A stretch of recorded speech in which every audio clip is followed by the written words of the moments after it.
There's nothing to worry about. You're gonna be just fine. I'm your number one fan. She just goes a little mad sometimes. We all go a little mad sometimes. Whatever you do, don't fall asleep. Listen, asshole! No, you listen, you little bitch. You hang up on me again, I'll cut you like a fish. You know, it's Halloween. I guess everyone's entitled to one good scare, huh? It was an excellent day for an exorcism. I am Dracula. I am eternal child. I am the eater of worlds and of children.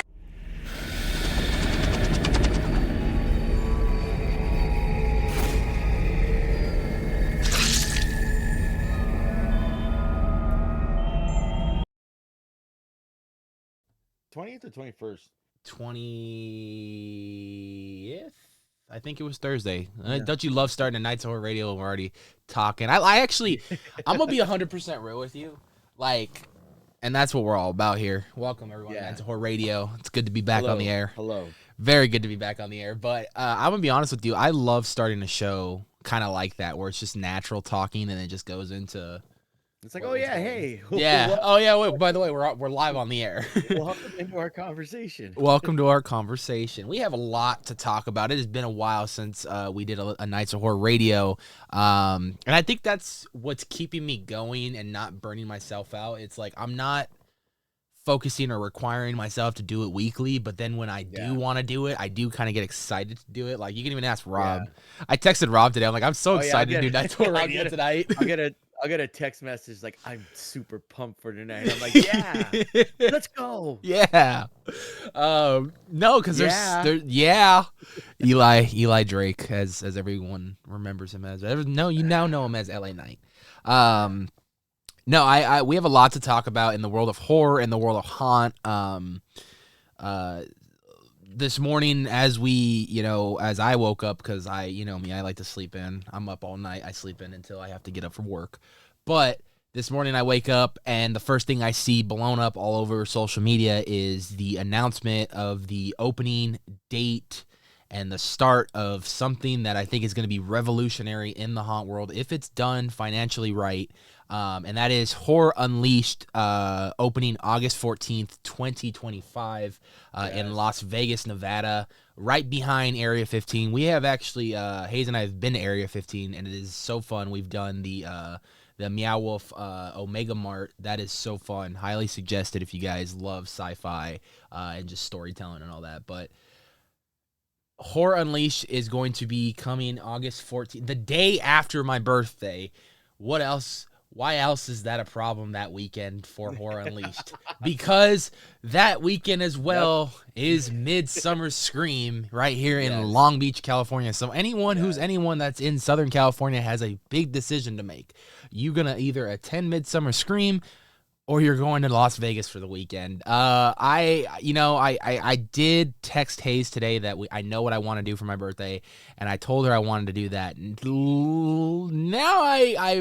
we were watching the Haunt Line earlier. I know you were in the stream. Okay, yeah, I was in there. I was in there watching too. And they brought that up right in the beginning of the show, and I was like, fuck. It almost was the perfect weekend, like birthday week. I mean, it's still going to be because I'm gonna have fun at Midsummer Scream, but No, it's what? I mean, they know what they're doing. They know what they're doing. They know what they're doing. But you know what? And I think I know I can't remember who mentioned it in the Hotlines stream, but they said about you could actually for us here in Southern California, Vegas is a short 4-hour drive away. So if you were so inclined, based off the hours that they mentioned them being open and Midsummer Scream, if you got an early enough time slot, you could go there and then drive out to, let's be honest. For those of you who's anyone knows, if they line up the panels like they did last year for the weekend, like you can't miss a day. You're gonna have to be there. Let's just face it, SoCal. Like I said, you have a tough decision to make that weekend. You're either attending Midsummer Scream and seeing what's gonna be for haunt season within the next couple of weeks, because it's literally gonna start in the next couple of weekends, or you go to Las Vegas and you experience Horror Unleashed for the opening weekend. I mean, it is a very tough decision. Personally, obviously, me and you will probably more than I'm 99%. I'm almost, with yeah. you. We're going to be here in Long Beach. I know Sammy will probably be out here. We'll have, Hayes will be out here with us too, obviously. But I think if you're going to go out there, it's either going to be next weekend or you got to plan something during the season. I think right now I'm looking more towards actually attending out maybe in October, because it gives it a little time to actually boot up, work out the kinks at those opening weekends and opening weeks. And really, by the time we get there, hopefully have a more established, designed and well put on haunt. So Yeah. we'll see what happens. And it gives it time for reviews. So we'll see what happens. No, I agree. And we'll probably dig into it a little more. But I also I'm more thinking, because Robin's been I've been to Vegas for a lot of wrestling shows out there. So I've been there quite a few times. I'm trying to think when more recent. Maybe like 2019 was probably the last time I was actually there for something. But Robin has never been to Vegas. So she's been saying how she wanted to go. So I'm just like, hey, you know what? Like, kill two birds with one stone here. We'll go to Vegas once this opens up. So now we have a day. So we just got to plan out some time, but I'm thinking more maybe like probably closer November, cuz I kind of want to wait till haunt season's kind of over, and then maybe mid to late November go out there and maybe Friday, Saturday, Sunday, come back on Sunday kind of thing. So, then I'm going to have to, we're going to have to do some shows he wants to watch, maybe like the Cirque du Soleil or something. And then we'll go do the Horror Unleashed one day. So we'll figure it out. We're gonna have to do like a double date for that. We, Hayes and I love yeah. going to Vegas. And like, dude, we do Vegas. We don't drink. We don't really drink that much, but it's like, Yeah. we'll take you. We like to look for the best eats. I'll tell you that. So you come with us, and we're gonna take. That's. I mean, you go to Vegas. That's the main reason why you go to Vegas to eat. You know what I mean? It's like we need the buffets. We need the good 5-star steak restaurants. Like we need all that stuff, bro. Yes. Give me the good cheeseburger. I'm for sure. Give me a good burger any day. Yeah. But I'm for sure like because I don't really partake in the alcoholic beverages. But I will very tear up a buffet. Yeah, you give me a good buffet, but also I'm just like, give me your best like your non-alcoholic like mixer or something. I'm like, I want to try like your best like virgin pina colada. There you go, something, right? Yeah. Shout out to Vertigo for the 24 months tier 1 subs. Appreciate you, brother. Appreciate you. Yeah. Best food I'd say off the strip too, to be honest, says Chef Is. My buddy Is. How you doing? Is a chef out there in Vegas, and he knows. Hopefully we can get him into Horror Unleashed, man, either as an actor or a chef over there. 2 years, baby. Holy shit. Has it been 2 years already? Fuck, on Twitch. Oh my God. Hopefully we can get you into, and then we could come see you either as a scare actor or we can come have a meal cooked by you. I'd be honored. Definitely want to get out there. I think that is going to be a lot of fun. He also applied for actor or Maisley. That'd be really cool to see either cool. Or. That means front of the line every time I go. What? What? Someone say front of the line pass. Let's go. He'd just go walk me to every maze. VIP. Someone say VIP. Hey, buy the general admission one-time entry, and he could just get you in all night. There you go. Just thinking in the back. We're good. One thing I'm very curious about, obviously, with what we do and everything that we do with social media, is the filming and photo policy that they're going to have here. Usually with things in Las Vegas, to my knowledge, unless it's like an escape room or something that's like they wanted to keep it secretive, they're very open about filming within the casinos, all the attractions that is Las Vegas. I'm hoping that with maze walkthroughs and everything, they allow it. However, I can see them not allowing maze walkthroughs, to be honest with you. Yeah, I'm right there with you. Being someone who likes to attend events and record and take pictures and so on and so forth, just capture the moments the way we do.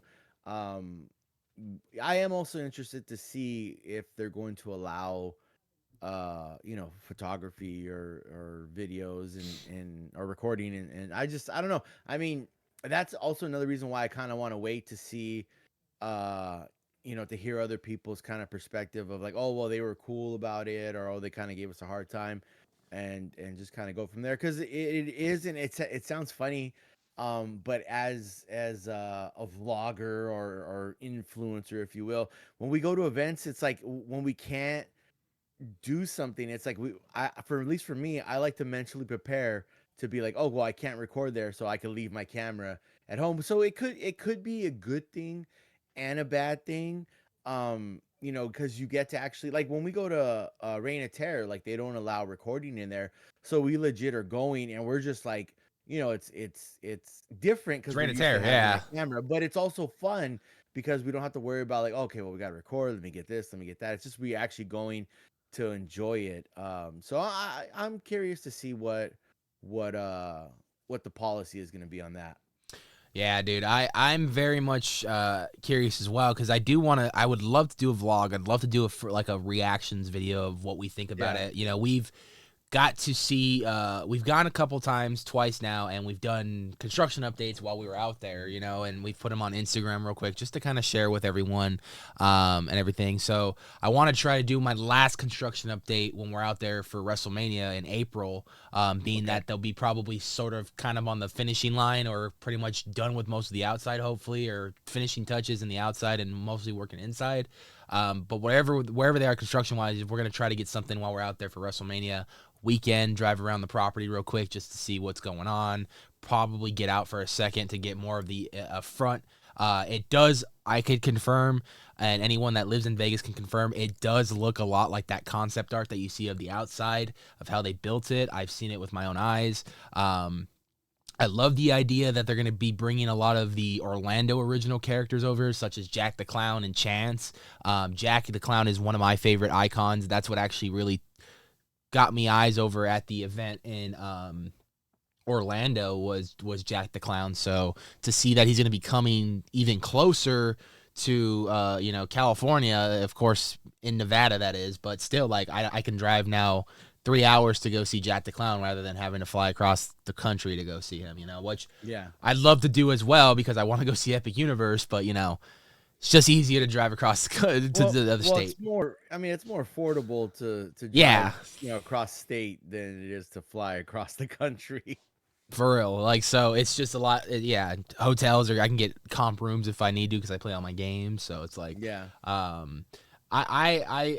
I mean, I got a lot of questions, a lot of hopefully things that will get answered in the next couple. We do know what mazes are going to be there. It's all things we've seen before. It all depends whether or not those are going to be the same layouts as before, or if they're going to change it up a bit to make it kind of feel brand new. That's the Right. biggest question. Scarecrow the Reaping, if they're going to pull the ones from Hollywood, that same design, that same layout, that same story, I'm all for it. I do want to see that again. I think that was probably the best maze of that year, hands down. Yeah. Agreed.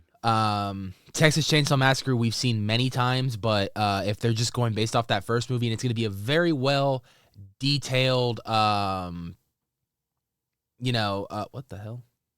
A little ban. I don't know how to ban these. Do I got a monitor? I got any? Do I got any people that could ban that? No, I don't know.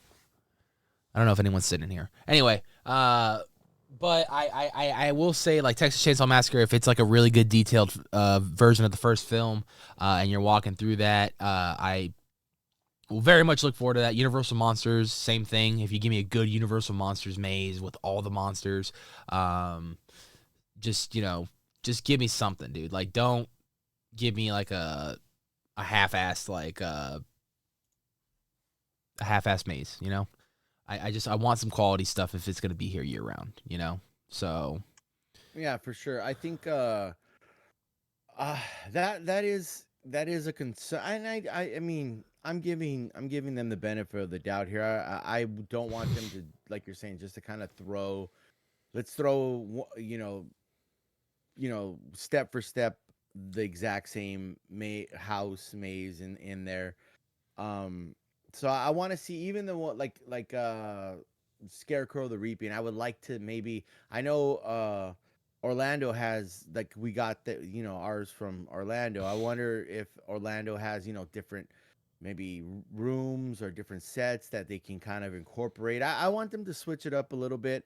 Being is that we're over here on the West Coast and it is in Vegas and we're really close to it. I would like them to bring stuff from more Orlando that we haven't seen here.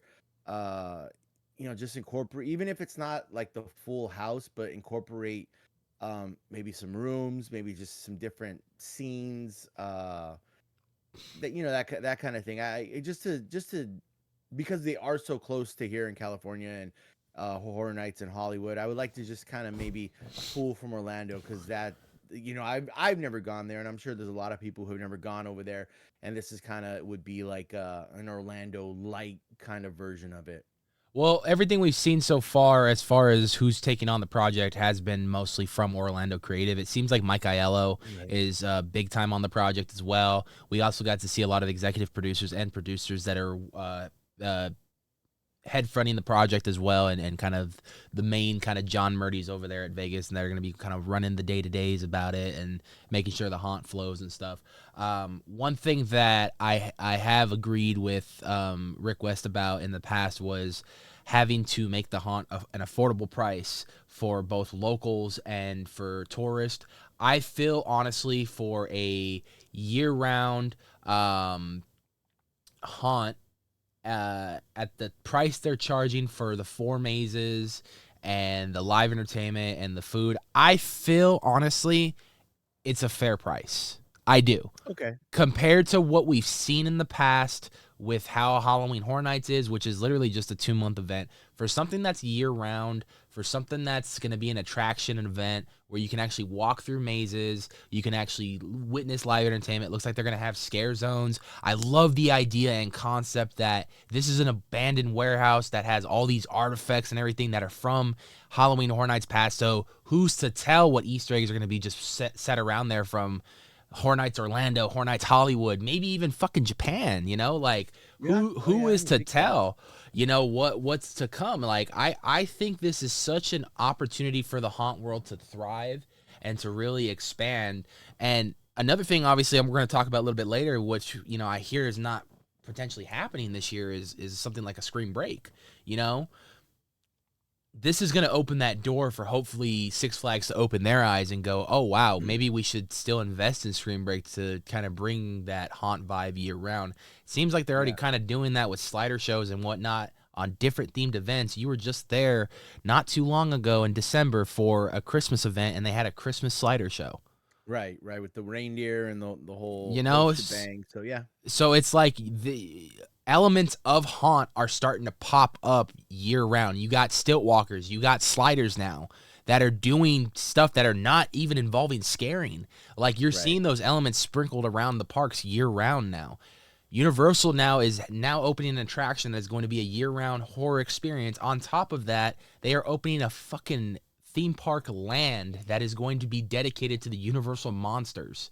Like, that has never been done before in the history of theme parks, to give an entire land based around villains. I think it is a genius idea. Capitalize on it right now, because these monsters are more famous than they have ever been in the history of their existence. Right now, more than ever. So this is the moment to capitalize on stuff like that. This is a moment to capitalize on stuff like the year-round Horror Nights that can really open opportunities and doors for other haunts to do an idea like this. I'd love to see Knott's do something like this. It'd be amazing if Knott's did something like this. Six Flags can do some more stuff like this. Bring back Scream Break. I don't know why they're taking it away from the beginning. But I don't know, man. Again, you and I are just super passionate about this community and this world, that, like, when you see an opportunity arrive at your doorstep like this, it is just like, it's hard to not pass up on and want to see it thrive and succeed. It's because, like, you want to see more like this happen. Oh yeah, for for sure, 100%. And I'll say this, and I'll just kind of echo what you're talking about as far as these Universal monsters who kind of being, I'll say this, in being a horror fan, these monsters are kind of what Frankenstein and Dracula and uh the Hunchback of Notre Dame, and just all these, the Invisible Man, all these monsters that you've kind of grown up with. They, I feel like they did disappear for a little bit. Like they weren't, man, I'm gonna even say like maybe 90s to 2010, they were just kind of like not a thing. Like no one really kind of, they were an afterthought. And now you're right. Like I feel like the Universal monsters, for whatever reason, I have my own opinion of it, but for whatever reason, they're kind of stepping forward, and they're being reinvigorated into this generation. And you got movies like Nosferatu, which is pretty much Dracula. Just kind of, and it's popular and people like it, and you know I want to see more. And I know Universal is working on more monster movies, and I know they had some hit and misses with other ones, but again, I think you're 100% right. The Universal monsters they're coming back. They're being popular, and more people are embracing them, and it's awesome to see. When it comes to, and this is what I'll say about this, when it comes to uh uh Horror Nights Unleashed, when you're talking about the prices, I'm going to disagree with you. I think the prices are just a little too high, and I haven't I was listening to the hotline, and they had Mr. E and Nico on there, and they were talking about the prices, and I know Nico had kind of mentioned that later on they're kind of going up. I don't know if that's true. Right now, when I looked at them earlier, it was like, I think $100, or like a little over $100 for certain days. um I think I think it's probably like $15 too expensive. Especially being is that you only get to go through, for the general ticket, you get to go through, they have four houses. It's one house, one time, unless you're going to pay for extra, I guess, for lack of a better word, I think it's like the unlimited, where you can go through as many times as you want. There's time slots of when you can get in. So I feel like it's kind of limited as far as the experience goes for the price. Where that's when you look at like a Horror Nights price, that's a Horror Nights price at a from a 7 to 1 to 2 a.m. event, and you can go through the houses as many times as you can get through those houses. So for me, I think it's a little too pricey for me. Am I gonna pay it when I go? Yes, because I'm a Horror Nights fan and I want to go through this and I want to see it. But I think for your general crowd who just wants to go and get scared, or they see someone talk about it on TikTok, and like, oh, let's go, let's see how much it is. Oh, it's X amount. For me, I would think like, oh, that's a little too much for them. But I mean, who knows? Like when doors open and you see all the offerings they have, it's like, okay, yeah, you could go through four houses one time each, but then you have all these shows and these I don't know if they're calling them scare zones, but whatever, these areas that you can interact with stuff in, they have these different things. Maybe at the, when the doors open and all that stuff's going on, maybe it's like, oh, man, I'll change my tune and be like, oh yeah, it's worth it because they got this, they have the food, they have this entertainment, so right now it's like it is a mystery of like really what you're gonna get. But at least just kind of stepping back and looking at it, I would say it's probably like $15 more than what I would have been like to get like your average person to go in. Listen, we can make a whole day out of it, Rob. We can go to Horror Unleashed right in the beginning morning, okay? Go to Horror Unleashed, then we'll go cross street to Omega Mart, and then right next to Omega Mart, they're opening a John Wick escape room. What? You're gonna be in the Continental, bro. Babe, go to John Wick escape room. This one right here, that's John Wick and the dog. That one right there. John Wick and the dog. You can be a part of that world, Rob. You could be your own assassin. I'm game. We're in, ready, bro. We're doing it. Let me go wake her up right now. Babe, put it on the calendar. Babe, going to Vegas. I put it in the form. I put the form in. You gotta go put it in with work. Yeah, forget work. I gotta get Robin's form approved first before I get work's approval. It's a long form list. There's a lot of paperwork involved. Yeah, Robin's got like 20 papers. Work is just one.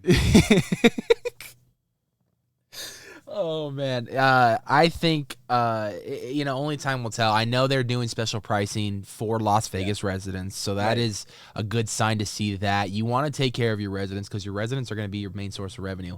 I haven't gotten too much in the tickets. I'm only going based off I know, and I didn't even think to look more into them, but I'm going based off what I saw initially, where it says from starting at $55.99, $60. You know what I mean? So. I didn't know based on the day, obviously, and I should have put two and two together with Universal. It's based on the day, the popularity of when people are going to come in. Obviously, weekends look like they're going to be more, expensive than weekdays. I don't know exactly how that's going to work, if they're going to be open 7 days a week, if they are going to be, what are their hours going to be? Are they going to be open from like noon to like fucking midnight? Like, how does that, what does the hours look like? Like, there's a lot of questions going into it still. I mean, I'm gonna steal all the stuff I saw on John's. By all means. Yeah. So the way it looks is, I think Nico had said it. It could be Mr. E or John or Nico. It was like 2:00 to like they opened doors like at 2:00, and I think they closed around 8 or 8:45. So, that's kind of. That was like the time frame it's open, but there's also like time slots that they were going to allow people in, almost like I'm thinking like they had said like how kind of Dark Harbor had did. So from 2 to 8, 2 p.m. to 8 p.m. Yeah, that's what I think John had said. And they were gonna start doors were gonna open. I don't know if they're gonna let people in beforehand or lining up or how that works. So that I don't, again, see, like that's like, how is that gonna work? Because if you're only allowing, like, you get, like, let's just say I buy a ticket, right? I buy a ticket, you buy your ticket, I buy the general admission, you buy the unlimited. Like, I'm gonna go in there at 2:00, whatever mazes I can do, for however long I'm allowed to be in there. See, and that's the thing too, is it like, are they going to allow you to be in there from 2:00 to 8 or 8:45, whatever the time I is? think once you get in, it's like you get in and you got, like, I think what is going to happen is, you're going to have all these time slots, but it's to kind of shuffle people in and out, and they're hoping people will go through the mazes and maybe start shuffling to other areas, and then while those other new crowd goes into those mazes, and it's like a shuffling system, hopefully. I know there's going to be probably bars and speakeasies. Maybe there could be an opportunity for a really cool Horror Night speakeasy. I'm assuming, because I mean, Horror Nights is smart that they're gonna have food. So people are probably gonna do their houses, go grab some food, obviously go grab some drinks, and maybe leave if you're because it is Vegas. That's the thing too. You gonna be able to gamble inside, bro? Can we get some Horror Night slot machines, bro? I'm so for it, bro. You're gonna play the Dracula slot machine. Dude, the Frankenstein. Put the Frankenstein one, bro. That's my favorite machine, bro. It fits so perfect in there.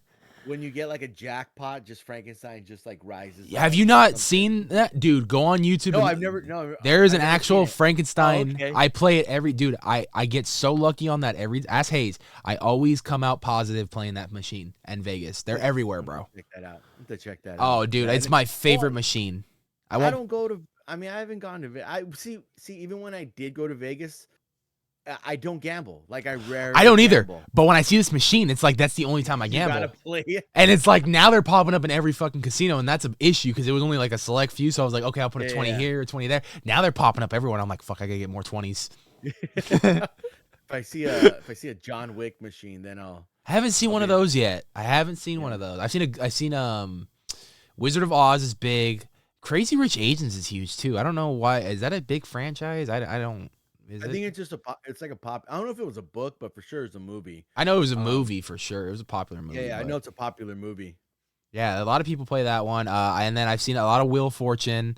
I've seen some Game of Thrones. I think you get down on some Game of Thrones. Okay. That's all you right there. Yeah, I want to sit on a throne though as I like pull the thing down. You could sit on a comfy chair. I can promise that. Yeah, that'll work. As long as they bring me virgin pina coladas. Hey, the girl does walk around and ask if you want drinks. If you tell her what you want. I remember the first time I went with my cousin. I sat down. We sat down at the blackjack table, right? And so we're playing. You know, we're probably there like I don't know 5-10 minutes, and then this girl comes up and she's like, "Oh, do you want a drink?" And I'm just like, "Nah, no, I'm good." And my cousin's like, "Nah, get one. Like they're free. Just just tip her or whatever, like a buck or two." And I was just like, "What? Like, yeah, they just give you drinks." Yeah, if you keep So, spending money, they'll just bring you drinks for free. As long as you yeah, tip them, you're good. yes, I was just like, "What?" So the next time she came around, I was like, "Do you guys do virgin pina coladas?" And she's like, "Yeah, yeah, for sure." So she came back like a couple minutes later, had it, gave her a buck, and had my. Dude, I think we played blackjack for probably like 2 hours. I didn't even realize it. Like, it was just, and it You was like get so into it, bro. oh yeah, and it was like because it was like the small. It was like $1. I think the max you could bet was like $5 or something like that. So we were just there, just Throwing chit them chatting in. and yeah, Throwing them in, man. and I was just drinking virgin pina coladas, living the life. You're like, if you like pina Yeah, coladas. What you got tonight? Iced tea or what? yeah, it's just iced tea. You got? Is it It's flavored tea? it's no, it's just watered down tea because I'm trying to be healthy. Oh, just plain tea then, huh? Pretty My much like nana used to drink water. it. My nana used to drink it like that, and I used to like. Everybody used to always think it was nasty, and I always drink her tea and stuff. But Oh, I like watered down stuff anyway, but I'll do that and then I'll squeeze some lemon in it. oh, look at Mr. Fancy. When we come back from our song break, we're gonna talk. I want to get into, especially with you, what the hell is going on over there at Six Flags and Scream Break. We got to talk a little bit about that because there's a lot to talk about on Yeah, that. let's talk about it. We gotta And talk about it. did Paramount watch our fucking live stream the last time we were on? Because We did. the next day after we did that live stream, so much Scream news got announced, and we got to talk about that. But first, I want to get to our next song. Tonight's band of the night, if you guys heard coming in, was Cheap Trick. I've been on a cheap trick binge lately. Cheap Trick, I feel like it's a very underrated band, so I was like, I want to play some Cheap Trick. We started with Hello There. Now we're gonna go to the iconic, infamous song everyone knows from a very famous early 2000s sitcom known as That 70s Show. Here's the title theme song for That 70s Show by Cheap Trick. You guys enjoy. Hey, that's a giraffe. That's a giraffe. That's a giraffe, mate. Welcome back to Nights of Horror Radio. That was Cheap Trick with the That 70s Show theme song. Oh, man, I love That 70s Show. It was such a good show. Yeah, it was a great show. It was a good show. Six Flags Fright Fest, in regards to Scream Break specifically. What the hell is going on over there, bro? It's not on the calendar this year or what? They don't have faith in it anymore? You know what, dude? Here's the thing, and I might get some hate. So hopefully, no one hates on me because we all know I love the Six Flags. You do love the Um, Six Flags. You do a lot of support for the Six Flags. I do love me the Six Flags. I do love me. I would go as far to say you're a Six Flags diehard. I am, but I'm also honest. So when they I'm not when they do stuff that doesn't work, I'll respectfully say how it doesn't work. But here's the thing with Scream Break, the only thing I can think of is that it wasn't financially successful, because if it really was, they would bring it back. Because if something's financially successful, why wouldn't you do that? Unless there's like, oh, go I don't. ahead. Well, last year one, I can see that kind of being the case, but obviously it was popular enough year one for them to bring it back for a year two. Right. And I felt, and this was just me, because I Right. went last year, and I went towards the end of the season. I felt that it was very crowded when I went, and like crowded in a good way, to the point where I think they sold enough tickets to where they can, fill these mazes up, fill these lines up, fill these dance areas up. Like everywhere we went was packed with people. So I don't know. Like, I don't know what went wrong. I mean, to me, I always thought the concept of just the two mazes was a little like, okay, you guys can do at least 3 or 4. I think they needed 3 or 4. But and this is what I'll say to that, the crowds. So the first year, because they did it the second year. The second year they kind of I don't know what happened with the second year, but the first year it was like it was marketed as, a separate ticket event, but they did say like, oh, if you're a pass holder, you like can get a ticket and come in. And then I think they did that the second year as well. Like I from what I remember, I could be wrong, could be 100% wrong, but I thought they were supposed to be like, oh, it's just going to be completely different. You would get a discount ticket on, if you were a pass holder, you got a discount ticket on the ticket, but it That was sounds gonna about be- right, usually for any pass holder, but But that's not what happened. It was another, like, if you were a pass holder, just show your wristband and or show your pass and you got a wristband to come in. So yes, there were people there, but how many of them actually paid to get in, or how many of them were season pass holders? I paid. I also paid to get in. Hmm. I think, wait, hold on. Did I pay to get in? Wait, I'm trying to remember. I think the first year I didn't pay because I think I covered it for First Scott. year I didn't pay either. Second Okay, year yeah, I the paid. First year I didn't pay because I think I was covering it for Scott, and then I think the second year I paid. So I did pay, but you have to think like how many of those people were pass holders, of the crowd that was there, how many of them were pass holders?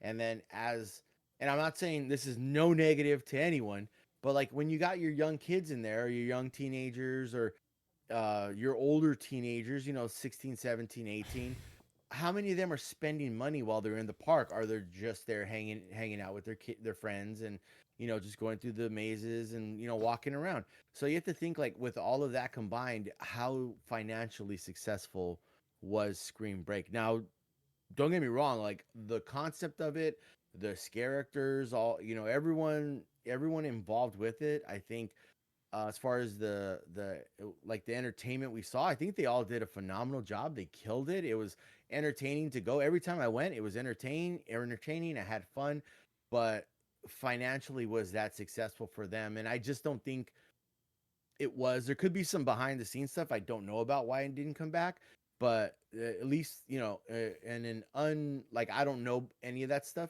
at least. So from my mindset, I'm looking at it like, okay, well, if it made money, like, they would have brought it back. So maybe it didn't make as much money as it was worth bringing it back.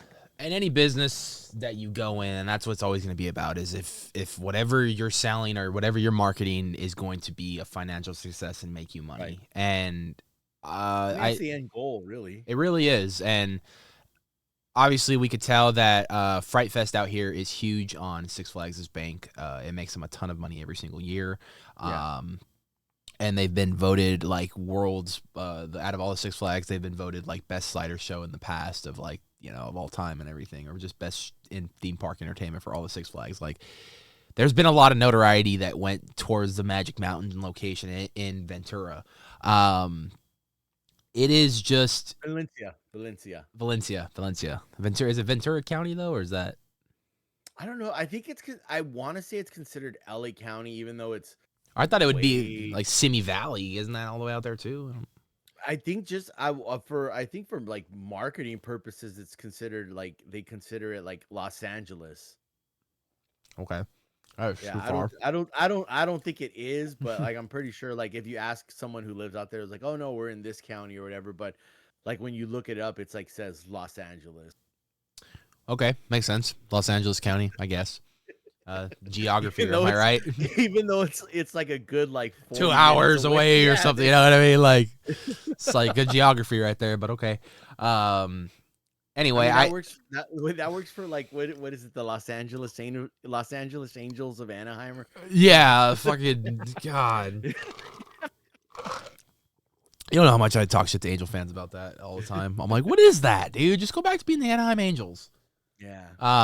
Was it the California Angels? California Angels is a good one. Anaheim Angels, I think, had a nice ring to it. The double A. Yeah.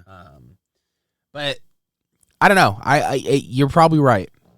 It probably wasn't a financial success. There is a lot of logistics when you think about it, and you brought up a lot of good points when you said how many of those people were actually buying, tickets to the event, and then in that case, how many people were actually spending money in the park on merchandise, food, drinks, alcohol, you name it. Obviously, that was a marketing point to try to push out and sell more alcohol, it seemed like, because of that Screen Breaks, Yeah. spring Well, break yeah. vibe. So Yeah. it's just, who knows? There's a lot of factors that could have gone into it. I had a lot of fun. I just wish they would have opened up more mazes. I felt like that could have circulated traffic a little bit better. We got through both of the mazes. That was the first time I got to go through a Saw maze, and I'll never forget it because the guy who played Jigsaw came in so excited. He's like, "I want to play a game," and I was like, "Are we in a Saw musical or are we in a Saw movie? Like, which one are we in right now?" But nonetheless, I love Six Flags. I haven't been in a minute. It's just, it's a hassle to get out there, and I know you take the drive out there. You do. You always do take one for the team. Yeah, I make the trek out there. Yeah. It is a drive. Well, especially with my job, my weekends are limited when it comes to haunt Yeah. season. So I literally only have Saturday and Sunday. So it's Yeah. like I got to be very pick and choosy of what I want to do, and it's like I'd rather spend the Saturday at Knott's than go to fucking Six Flags. And it's nothing against the monsters or anything. It's just literally distance. Oh yeah, 100%. It's like even I think I can't remember if I was telling you. I'm pretty sure I had to have told you. Like, I think I left my job one night, and it literally took me, I think, like maybe 17 minutes to get from my job to Knott's. Like leaving my job at I think it was like 9 o'clock. So I was at Knott's before You were in the gates and in 9:30. Ghost Town by 9:30. Yeah, legit. So it was just like it is a distance thing where it's like I've actually, I think for Screen Break one time I like skipped lunch so I could leave work a little early because I think Screen Break had started like at 9 o'clock. So and it took me like an entire hour to get out out there. So yeah, but it Oh, is a man. distance thing. But I'll drive out there. But yeah. You see, I was just a little disappointed in Extreme last year, though. I know it didn't quite, in my opinion, live up to the expectations that were promised. Yeah, no, I 100% agree with you, and which is why I went and complained to I don't know, was it guest services? You did not. Oh yeah, bro, You 100 Karen. bro, I legit. Let me tell you. What let did me you tell say?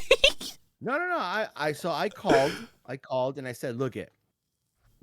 I paid, bro. I paid 100. I think I paid 100 and almost $200 because that's no. 40. That's 40 for the parking, and then I think I got the parking is $40. Is that for I think, general? like, general is parking is $40. What do we have? Fucking Disneyland? Yeah. God damn. I think they changed it last year or the year before. They bumped it up to $40. So parking is $40. And then I got That's fucking gas money right there, bro. That's the gas money to get there. It is. Well, yeah, close to it. $50 in my car, but fills it For up. that's 90% of your fucking tank. There you go. So $40 to park, and then I want to say it was like between 130 and 150 for my ticket because I got the front of the line, the express or whatever it was. So it was like between 170 and then you 200. get there and half the mazes aren't even open. And then I get there, and this is what I told guest services. I went back to this house, and this house, and they weren't open. This house wasn't open, and like anytime I would walk back, I did complain. I said, "This is my issue. I paid all this money. You guys claim to be, you're having all these most haunted houses, and when I went, 4 were open, and I was like, I went on this night. You guys didn't have anything open, so they're like, look, this is what we'll do for you. Come on down, and we'll give you I got like their highest pass, and I only had to pay like $50 for it. So they still made you pay $50 for it, though. They still made me pay $50 for it, but I think whatever. Did you at least go through all the mazes you wanted to go through? Eventually, because I went back on an off night. I think I went like on a Thursday night because I went to go get my pass. or pay for my pass on a Thursday night because they were like, "Oh, you have only like a weeks to do this." So I was like, "Okay." So I went on a Thursday night and I pretty much knocked out everything. It was the scare zones were very empty as far as with characters, but the mazes they had a decent amount of people in there. So I went through and did everything. But so yeah, that's why I got mine. So now I do have a pass for Six Flags for this year. So I will be out there for if they do like the taste of the world and I mean I thought they were gonna do Screen Break this year, but that doesn't look like it's happening. So, but I feel like every episode we have a segment now on the show where it's just Rob's stories. I think we've heard a lot of great stories, and there's and with me, you're always gonna have a captive audience. Because look at me, I get excited when I put what's going on? What so that's what that was my Six Flags story. But man, yeah, little did I know they weren't bringing back Screen Break. But we still get Holidays in the Park because I still was able to go to Holidays in the Park. And Fright Fest and all the little tasting stuff they do, and maybe I'll ride a roller coaster or two. Who knows? Speaking of annual passes, we just got our Universal pass. So yeah, I was thinking about that. I just don't know if I'd definitely have to have Robin be like, hey, let's get a pass and go, but. Let's let me know because I got a series in mind that I'm gonna start doing that I want to film inside the park, and you've been going to Horror Nights about as long, if not longer, than I have, just a little bit longer than I have, probably like couple years. Would you go? 09 was your first year? 08? Yeah, 09 was my first year. Yeah, so I went in 11. So like, yeah, we're about roughly we've seen those years of Horror Nights. We've seen the evolution of Horror Nights over the years. But I want to do a little series, in the park that could be a lot of fun, paying homage to those old years and just reminiscing with it, and then going on location and showing where all those locations were, like it could be a lot of fun. But yeah, it could be fun, get some different takes of like what we were feeling, what we weren't feeling. There could have been a maze I didn't go through that you went through, that I went through that you didn't go through. So, yeah, there's a lot of fun stuff. I'm excited. That means that we're also going to be starting a new series when construction season hits for Horror Nights in Hollywood this year. So Nights of Horror is back in the filming construction game, and I cannot be more excited now to get back on the horse, get down. I mean, I got to take a look at that Fast and Furious roller coaster in person. I am so excited for it. Like, I'm not a fan of Fast and Furious, but I am so excited that we're getting like a really fun thrill. Like, wait, hold on, you're not Velocico. No, I'm not. And we've had this conversation many times. Don't act dumbfounded like this is the first time you're hearing this, because I know this is not the first time you're fucking hearing this. Every time I was gonna say you're not a fan of Family. Not that Family. Yeah. Fast and Furious hasn't been Fast and Furious since Tokyo Drift. Let's be honest. You know what? I'm gonna go. I think Fast 5 was probably the last like good Fast and the Furious movie. They don't race no more. There's like, they don't. Oh yeah. And if they do show a race, like they're about to show someone race, and then they just cut to the person that winning. I'm just like, yeah. It's called Fast and Furious. Yeah, they evolved. They evolved to racing. Now they're flying cars in space. Why? Why? Well, because they can't afford a spaceship. That's expensive. So let's send a fucking car to space. Yeah, an old hoopty that you could just duct tape together so the air doesn't. You got Dwayne Johnson in this shit. You got Kurt Russell in this shit. You got Charlize Theron in this shit. You got John Cena in this shit. You got all these. You know what? I was a fan of the Hobbs and Shaw because that wasn't really fast. That was the worst one. No, because it wasn't. It said in the title, Fast and Furious presents Hobbs and Shaw. Yeah, but it wasn't. Yeah, I guess you're right. Never mind. I'm wrong. You're wrong. You're not gonna win me in that battle. I'm sorry. Yeah, I'm wrong. I like the whole, because it had nothing to do with cars. It really had to do with like these two like spy guys. I'm Black Superman. Yeah, that's a good Idris Elba. That's pretty good, right? That's a good Idris I like Elba. Idris, man. Idris is Knuckles now. Hey, Sonic 3 just dropped on Paramount Plus. I gotta watch that. The new ones with is Keanu in one? Shadow. He's Shadow in Sonic 3. Shadow. Okay, yeah, It's yeah, I on need to Paramount watch Plus that now, too. so I need to watch that because it's on the big screen. I'm a big Keanu guy. Keanu's good. I like Keanu. John Wick movies are fantastic. Matrix Oh yeah, trilogy, the fourth Matrix movie sucked. dude. You know, yeah, the It's Matrix terrible. was it Matrix Resurrection I don't or even care. It was whatever? terrible. Should have never Yeah. happened, is what it Well, was. what's funny is so I've been watching the John like I mean I constantly watch John Wick, They're but great, so bro. yeah, they are. So I was watching the first one and I was watching the second one, and then I put on the third one, right? And then we had to go do something. So I was like, hold on. I told Robin, I was just like, hold on, let me get to the part where the dogs, with the dogs fighting with the dogs and everything. So I paused Is it, that turned it off. was that with Halle Berry? Yeah, it was Halle Berry, but Yeah. it was right before they go to where her boss is at, and then they have the whole where the dogs are just running around Yeah. chewing on everyone. So I was like, all right, I'm gonna stop it right here. And she's like why? I was like, oh, so when we come back home, like it's gonna be on this scene.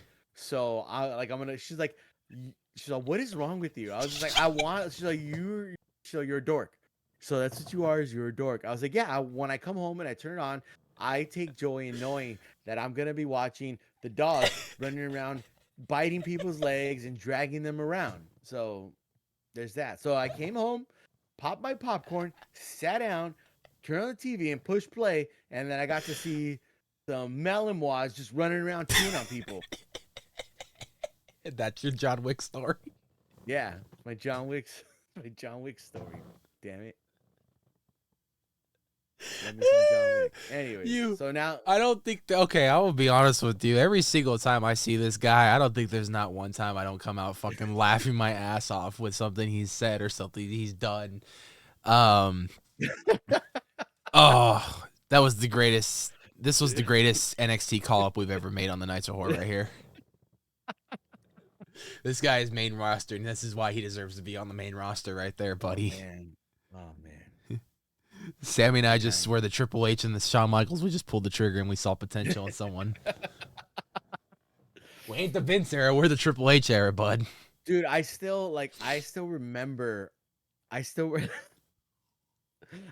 remember it was like the very beginning, like when you brought me on and you did like I think it was your birthday stream where my power went out and so all my stuff shut off. And like I text you like, oh, my power's out. But when I came back on, I was wearing like my Batman mask. And then Eddie Tainment was just like, dude, who is this guy? And I was just like, I'm Batman. I think that's still on our YouTube channel to this day. Dude, those are the COVID days, bro. That was when the setup was over there and like, wow. I look around this office. There's so many memories made in this office, right, dude? Yeah, dude. In the studio. Awesome. It's amazing. I am honestly like to see where we've come since 2020, right? And see how much we've all grown since then. I mean, dude, it is so I like to watch things that I see you in all the time, bro. Like, especially if I see you doing something with fucking Scott or Haunt Talk. I'm like, this guy's fucking podcasting now, bro. This was interviewing people. Look at this guy. Like, who is this guy? You know, like legit, bro. And I'll always when people say stuff or whatever, I'll always be like, well, like Tony, like Scott and Tony are like the two biggest like people, like platforms that just kind of like I was like, you brought me in and you showed me so much about just everything and just kind of not being. I was always afraid to like do it, and you were just like, dude, it's just like I saw you do it, and it was just like, okay, like he's doing it. I kind of just emulated stuff you did, and then Scott just kind of like was more like, this is like how you edit. This is how this looks like this. This is more like the refining kind of things, and so it's just like, but to go from and the point just being just to go from like that to be like last year at Midsummer Screen to be able to interview like Murdy, like I was just watch that all go down. Dude, what the hell? Like, how did this happen? How did, like, if nothing, like, if you know, and I'm projecting positivity and you know, just good thoughts for all of us. But like, if nothing else positive happens in like as far as the YouTube element for me, like I got to interview like John Murdy, the dude who I've like, you know, he's been like such an important person as far as like my horror, like the horror nights like story of my life. So I was just like, man, this is crazy. This is crazy. Dude, it is insane to see where you've gone, where we've all gone in the last 5 years, man. It's nuts to see. And like it dawned on me, dude, like, I'm interviewing a lot of the next generation of an up and coming scare actors lately, that are like super young and stuff, that are like still 19, 20, 21, like, and I'm just like over here like, dude, like, wow, like a couple years ago, I was that age interviewing like the current and like the like the legends who paved the way and stuff. Now I'm starting to get more experience in the podcasting game, and I'm starting to bring in and introduce the next generation of things. Like, it is so insane to see the evolution of the podcast from like going from those dream interviews to like, and there's still a lot of dream interviews we got out there, obviously, but to get a lot of those dream interviews early on with like scare actors, with actors, with whatever it is, and then to see us kind of bring in that next generation, but like that next generation has that following already. It already has that kind of like people that support them and love what they do, and it's like, it's so insane to see how much that this community has evolved since we started doing all this. So it's like, it's nuts. That's, I mean, you could speak on the negativities of social media, but that right there is one of the at least for me, one of the positive things is like, you do have these younger characters, and just one person that comes to mind, and I don't even know, maybe she's just young to me because I'm old, but like Audrey, like, and she's awesome. Like, she's really good. She killed, and I know she, everyone's backstory, and she's had her her story thus far. Like, we're seeing her at Scary Farm, but she's had her story before that, and the stuff she's done before that. But it's like, she's newer, but she's had a following, and she's growing that following just based off of her talent. So it's just like that, and she's, if she wants to be, she can be like a future of whatever, I'm just speaking of Scary Farm right now because she was at Scary Farm, to be a future face of Scary Farm or anywhere else she goes. But there's so many other people that, just like Taylor, punk loser, like her, like I think she's super awesome in what she does, and she's young, and she could, sky's the limit, for her. And there's all these up and coming characters that that you get to interview and that I get to. It's so cool at this point, it's so cool to watch it because I've been a fan for so long, and not like an uneducated, I would say an uneducated fan when it comes to like the process of it. And now that being in this element and seeing the process and what they have to do, it's just like, it's so cool to watch them do it, and then to come talk about it with you or me or anyone else, any of the podcasts that I listen to or that you listen to. Dude, and to think about like with Audrey too is like, she had 2 different podcast episodes released within 2 different months. You guys had her and we recorded with her, and you guys recorded. I think we actually recorded the podcast either like on the same day or like within days of each other. Yeah. Not knowing, it was like you had recorded with her first, but you were holding your episode to, I think it was going to come out later, January.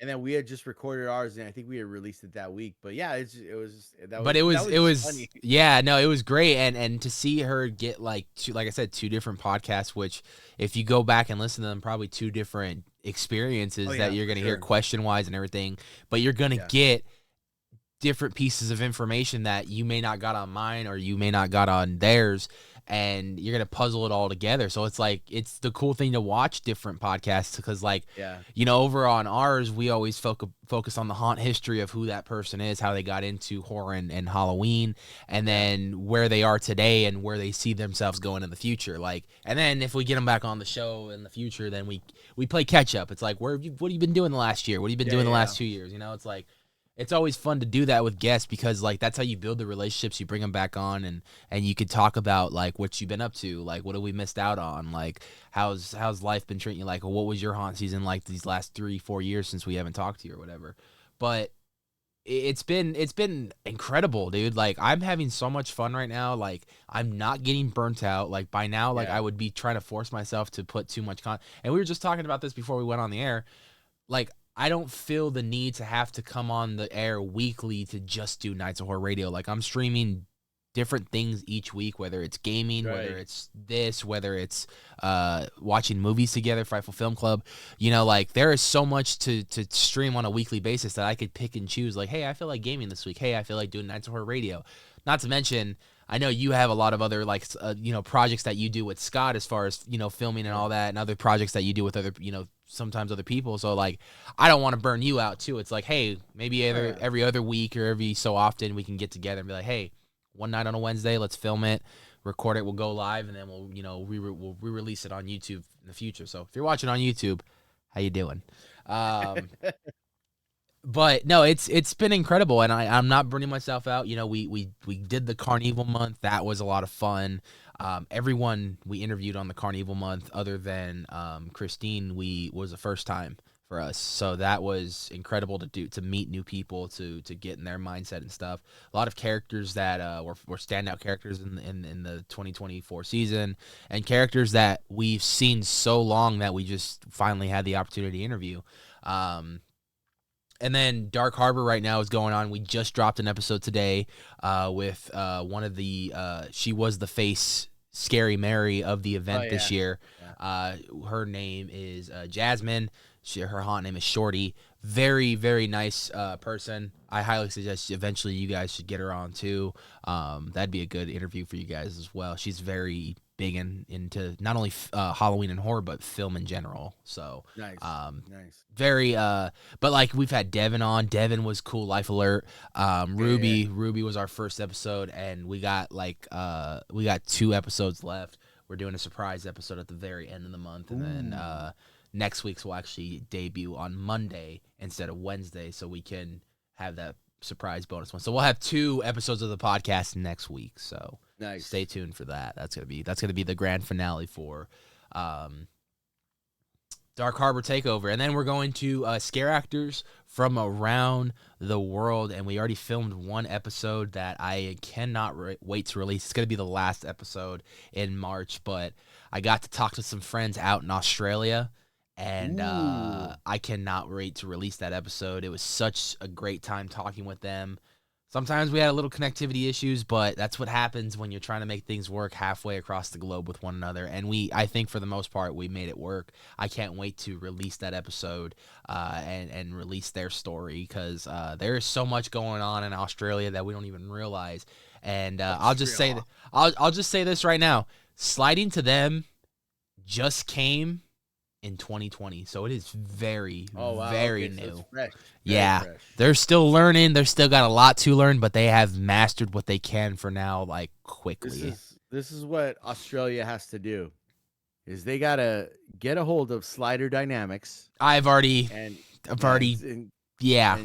fly him out there, and he will show the entire country how to slide. Just a one day, huh? Everyone's just gonna come out on pads. Day. You say, hey, everyone, get your pads. He's gonna send out the draft, like the bullet points of all the things you need. Boom, boom, boom, boom, boom. You get these, and then he's gonna teach you how to slide. Buddy, let's go. If he gets even 1,000 people, where do you even go to train? Where do they got a rink that big to fit all those people? I mean, they might. They got a soccer stadium, don't they, or something? Just throw down some cement. Not even just get some of that, what is that, polyester kind of smooth floor? That way you can, you're not killing your pads, and there you go. Nice. There you go.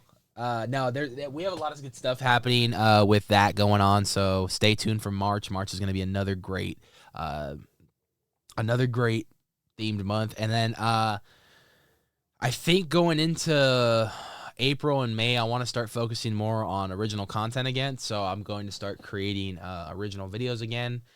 Maybe put the Mindless Horror podcast on break for the season until we are ready to bring it back for more episodes. So when you say original content, is that, well, before I even ask that, is this a secret? Are you not talking about it right now, or I haven't really said what I'm doing with that yet. I think this is the first time I'm actually talking about it, but I do have 4 scripts ready to go, and I know that people are but you usually don't use a script, and I'm that is true, but I don't use a script unless it's a video that I need to do research for, and all four of those videos I've had to do research for. So, yeah, it's going to be a lot of fun. We're gonna one of the things I could say is we're gonna start doing. Frightful Film Club was not just made for streaming movies right here on Twitch, but it was also designed to be a sub-series on the Nights of Horror where we review horror movies as well. So, you know, loved what you guys did with Slashback Friday, and gonna take that and kind of make it my own. So go kind of go a whole new concept, a whole new way of reviewing movies. Have some fun with it. Throw some comedy in it. Show some of the iconic scenes and whatnot. Whatever I can get away with. I forgot. I haven't done one of those in a long. I should do a Slashback Friday. You've seen a lot of horror movies this year that you can do them on, like the Wolf. I mean, you That is did true. Wolfman. You know, you could do fucking. I am so surprised when you said Presence is not a horror movie. It's not, bro. How Not the at all. fuck are you gonna market that shit as a horror movie and it's not gonna be a horror movie? Dude, not a horror movie. Not at all. It's not how it was marketed. I'm gonna sue somebody. You know what? Definitely sue them because it's not a horror movie. Not a horror. Is there horror elements in it at some points? Like that ghost has to be fucking with them the entire time. That's got to be at least scary for them. Okay, I'm not gonna say great. It's a really good movie. I want to see it still. Yeah, it's a really good movie, and all the stuff that happens in the movie is really good. And it's not a horror movie. There's suspense, maybe like thriller ish, but no, horror is not the word I'm gonna use when it comes to Presence. But I will still say it's a good movie. I'm gonna check it out. Oh, go ahead. I was gonna say I'm gonna check it out. We have been talking. We gotta do real talk. We gotta do. Yeah, I've been wanting to hit you up about that. Maybe to film it like on a Monday night or something. You know, like. Yeah, we gotta do real talk. Figure out. I gotta get back to the movies. Fuck. Well, not even you. I mean, for real talk, we don't even need to. It doesn't even need to be like. We could just pick a fucking throwback film and just start doing like a bunch of whatever movie we want. Well, like real talk was more like just about like more movie news, like I'm down. Things were coming up, or you know the things that were coming up, or stuff like that. It wasn't really like review a movie on real talk. Real talk was just more about like the Avengers Doomsday. They did this signing for this or this kind of stuff like that. So that was more like you don't even have to watch movies for real talk. But yeah, we gotta do that because I just been so that's more like you hear something and like I listen to. I mean, probably everyone who watches this listen to podcasts or watches YouTube, and that's pretty much like I got my daily dose of like this is like 3 hours of movie news that I'm just listening to, and it's like, oh, this is coming out. Can't wait for this. Can't wait for this. One movie that's on my radar right now, I think you're gonna get a lot of joy out of too. It's a new wrestling movie coming out called Queen of the Ring.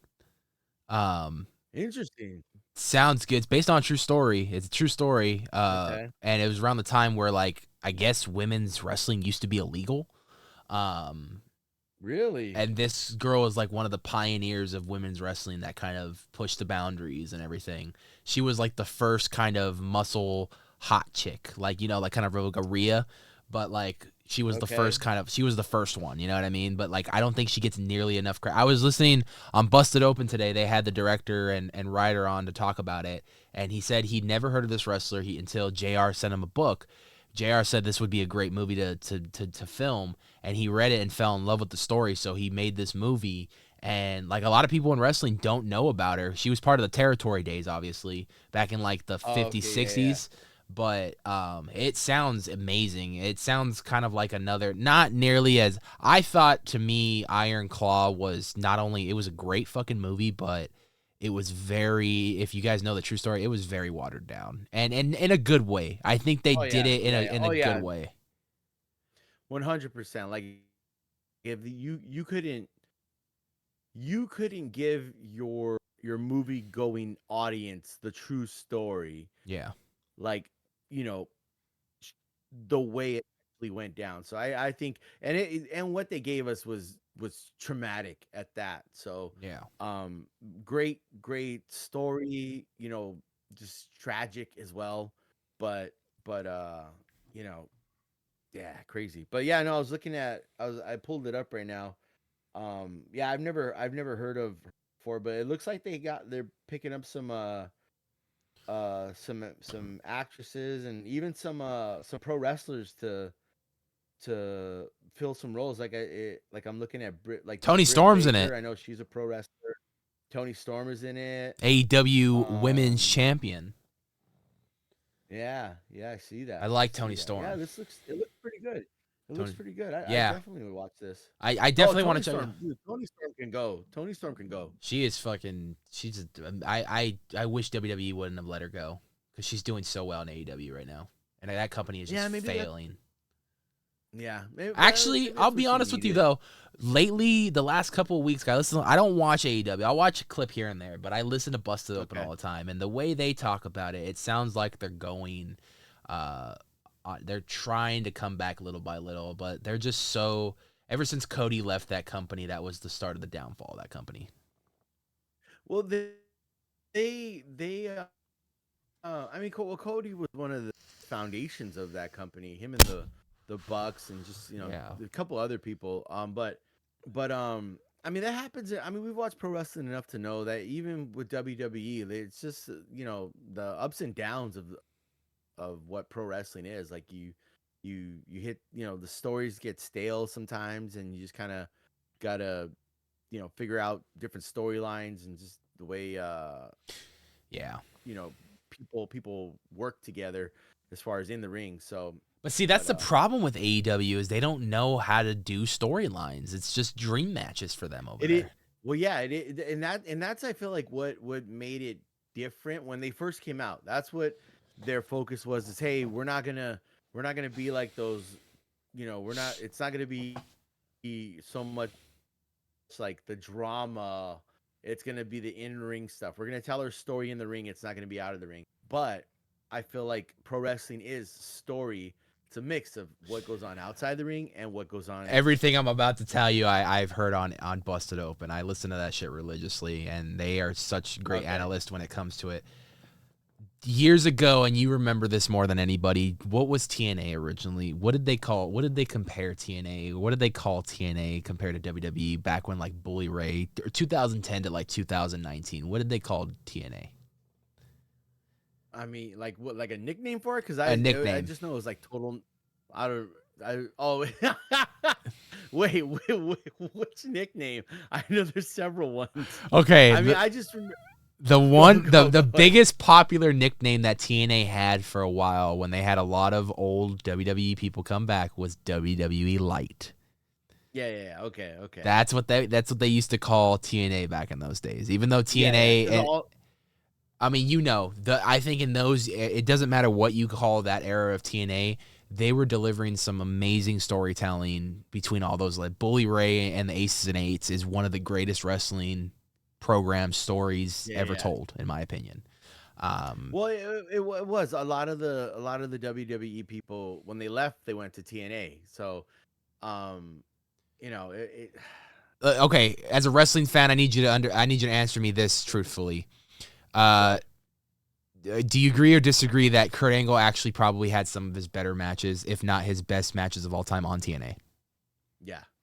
I think he got to work with the likes of like AJ Styles and Yeah. Oh yeah. You for sure. know- Dude, when AJ Styles was in TNA, like he was a that was monster. That was prime AJ. Oh yeah, prime AJ Styles. Yeah. Bro. Like yeah, but no, for sure. I think Angle had some of his best matches when he went to TNA. Yeah, no doubt. Bully Ray had one of the greatest solo careers. He was TNA World Champion for a little bit.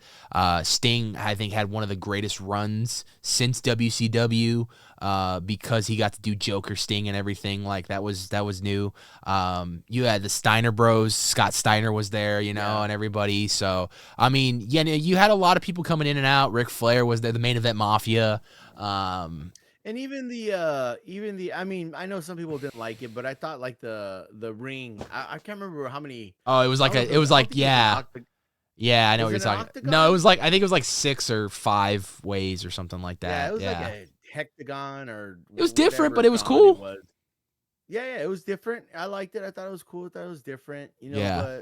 But But yeah, okay, now the reason why I I like brought up TNA. It was cool. yeah TNA, I watch. I subscribe to TNA Plus because I like to watch all the old shit, and I try to keep up with the new stuff, especially because the whole mashup with WWE and stuff.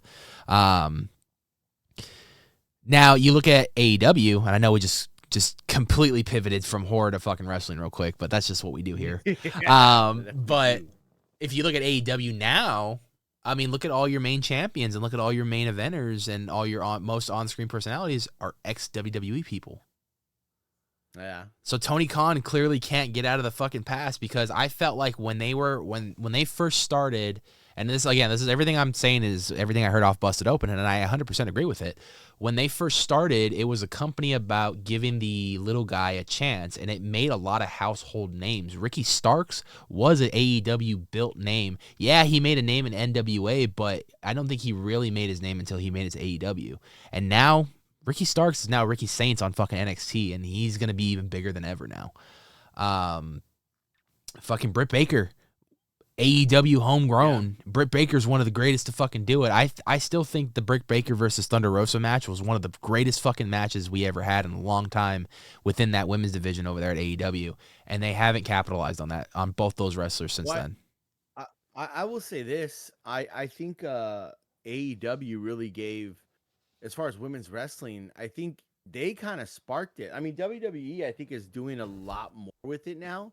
And not saying that they have more, like, better talent. They obviously have more talent with WWE, but I think AEW kind of sparked the women's resurgence, if you will. I don't know if that's the best word to use, but in my mind, I think the women's wrestling resurgence started with AEW, because they were the ones like pushing they were giving their women's wrestlers like good prime spots in their TV time, where it wasn't like a filler match, or they were like a prime thing to watch in AEW.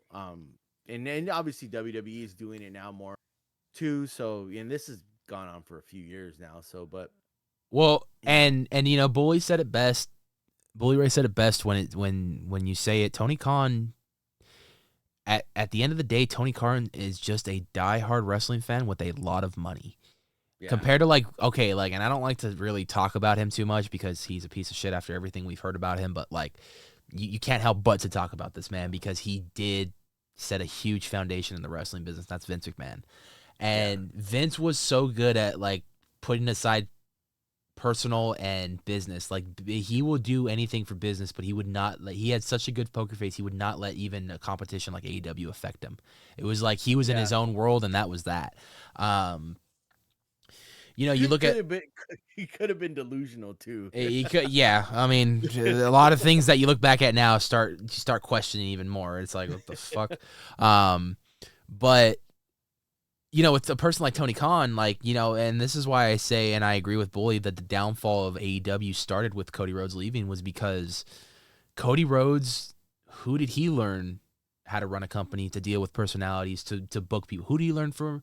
Then none other than the greatest fucking booker in the history of wrestling booking, his own father, American Dream, Dusty Rhodes. Dusty did it all back in the day. He dealt with personalities. He booked the matches. He did all of that. He learned all that from his dad. He applied it into himself. When Cody was there, I felt like AEW had good storytelling, booked great matches, things made sense, people were getting booked, people were getting fair opportunities, they were constantly revolving out talent, so you got to see more talent on a weekly basis, and everything was striving. Even during COVID, I would say that AEW television was kicking WWE television's ass. Yeah. Hands down. There was weeks in, week out, I'd watch WWE television, I'm like, this is fucking boring. But then I'd switch over to AEW, I'm like, they got a fucking crowd. I don't care if it's their own wrestlers, they got a fucking crowd, and that makes a huge difference. Like, and I get it with the pandemic and shit, but it's like, wrestling's not the same without a crowd. Oh, yeah, for sure. And one thing I was like when AEW first came out, and when you because you were just talking about like them pushing the little guy. I remember so for me when AEW started, the Young Bucks were like they were up there with Cody because they kind of helped launch this company. Yeah. But when I think they did a tag team tournament and they lost. I want to say I think it was the Private Party in like the first round of the tag team tournament. That's when I was just like, okay, like because everyone expected the Bucks to win because they're the Young Bucks, like they're like you know they're the guys. They are the tag team, but they lost to Private Party. I'm pretty sure it was Private Party, if I'm not mistaken. In this tag team tournament, so it was just like, oh, like this is them. This is them showing that like this is like pretty much our company to run, but we're gonna push these other guys, these young, these smaller, these guys that don't have our name. We're gonna push them and elevate them, and they did. So I agree with you there. And if we had a cajillion dollars and we were pro wrestling fans, like this is a company we would start is AEW or something along those lines. Dude, but like here's my problem, and this is Tony Khan's problem that I keep hearing and I keep listening on different opinions, especially those who actually know way more than me and you both combined. And I'm talking the actual pro wrestlers, busted open and whatnot. The thing I hear is, Tony Khan has all this money and he's just gonna do things his way. I don't think he wants to really give someone an opportunity to kind of lead creative. Now, for a lot of time, I've been hearing a lot of people say Bully Ray should go over there and do it. And Bully does have a lot of solid ideas that I think can honestly turn that entire company around. And he's got a massive roster to play with. It's just a matter if Tony Khan wants to bring someone like that in. And it's like Tony Khan is just so fixated of what he does. It's just more like, it's going to be his way or the highway. And it kind of shows sometimes in their programming. It's like things don't make sense, or storylines that should have a buildup of like a month or two are fucking done by the end of the night. And I'm just like, dude, this rivalry could have easily gone on for like 2-3 months. You know what I mean? They could have done a program with this. I mean, that's a lot. Okay, so I'll speak to Tony Khan, at least in my opinion. That very much, and I'm not comparing him, exactly like how Vince was or anything like that. I'm not comparing the bad stuff. I'm just saying when I comparison Tony Khan to Vince was the very same way as far as like it was all like he wanted to make money, and yes, well, what was best for business kind of took the most of it, but also you hear a lot of stories of it was always Vince's way or the highway. Yeah. So I mean, when you're that rich, that successful, you typically have a strong will, a strong ego, and you're successful for a reason because you've done things your way. And I could see how, and I will relate this to you football fans, to the Dallas Cowboys and Jerry Jones. A lot of people are pissed off about that. Oh yeah, yeah. This guy does thing, successful, and for the most part, not successful. He's gonna do it his way because he's this, however much he owns the Cowboys. He has this stadium. The house. Beautiful stadium, by the way. Oh yeah, amazing stadium. My dream stadium to go to visit one day. I want to see it. I saw WrestleMania there, so 32. I think it was 32. Was it 32? They did 32 and 38 there, I think. It was. Wait, it might have been. Maybe. 38 was Stone Cold versus Owens. 32, Stone Cold came out with. Stone Cold was there. The Rock came out and like did the flamethrower. That's how I remember. The Rock. Didn't he fight the Wyatts and like he beat the Wyatts in like a record time, and then Cena came out to help him? Maybe. And then I think that was the one where. I think Shane McMahon was in the Hell in a Cell. I forgot who he with was. Taker. It wasn't another Taker. It was Taker because Vince was like, if you want to be back, you got to fight the Undertaker at Hell in a Cell at WrestleMania. Yeah. It was that one. Yeah. Damn, what a WrestleMania to go to. Yeah, it was awesome, and it was free too. We did it. We got it for free. How? Because we went the year before, which was over in at the Levi Stadium, and we could still see, but there was because it was outdoors and they had to set up one of those pillars. so they didn't say it on the ticket. So Robin went over to, she called WWE or Ticketmaster, whoever, and was like, hey, like this is this. She sent them pictures, and they're like, oh, okay, like pick an event you want to go to. You can go to 2 pay-per-views, like a King of the, or not King of the Ring, but like a Royal Rumble and a limited year's WrestleMania. So without hesitation, I was like, next year's WrestleMania, and it was the one in Wait. You had an opportunity to either choose a WrestleMania or 2 pay-per-views, yeah. and you didn't choose the fucking Royal Rumble? No. WrestleMania, bro. Homie, WrestleMania. you were just at a WrestleMania. I've don't never matter. been to a Royal Rumble. It don't matter. WrestleMania. Royal WrestleMania. Rumble. I'm choosing the Rumble, bro. 100%. If I'll choose the say- Rumble in the chamber, bro. Nah. I'll get the road to WrestleMania. You get the road. I'll do the You know road. You know what? That, like, thinking back on it, it was a thing. It was more of a because my cousin, we had my cousin's tickets too. It was me and Rob, my cousin and his girlfriend at the time, and so we were just like, well, we all kind of had to decide what we wanted to do, and so I mean, I would have did either one, but my cousin was like, I think we're WrestleMania. I was like, yeah, let's do WrestleMania. Like, I'm down. Like, they're they just gave us we did have to pay for a flight out there. Yeah. I think they gave us a discount on the hotel. But the tickets, they pretty much gave us the exact same seats, like comparable to where we were in Levi Stadium, to where we were in Arlington. So we were sitting on the like right at the bottom where the stadium like starts, because they have like the floor seats, and then they have like the risers, Yeah. and then there's the stadium seating. Like, we were right at the state where the stadium seating started. I think that's what we're doing for Allegiant Stadium when we go for WrestleMania this year, which Okay. I'm getting excited, bro. I've wanted to see Allegiant Stadium too, even though I don't like the team who plays for Allegiant Stadium. I just want to see the stadium. I will say this: I don't like the Raiders more than I don't like the Cowboys. I will choose if it's ever a Cowboys versus Raiders fan. I hate both of them, but I'll go for the Cowboys over the Raiders any day. Good. Yeah, I know, it was funny. Me and my dad went to, when he retired, they got him where he worked. They got him tickets for I think it was the Raiders and the Rams. So I was just like, I guess it's my dad's retirement. Like, I gotta root for the Raiders. Oh, I was just there like, Rob. let's go Raiders. CM Dad. Punk. Yeah. Sorry, champ. You can't see me. Just start doing You Can't Wrestle. There's no wrestling going on. Wrestling. Oh yeah, that reminds me. I completely forgot. I should tell you now before I forget again.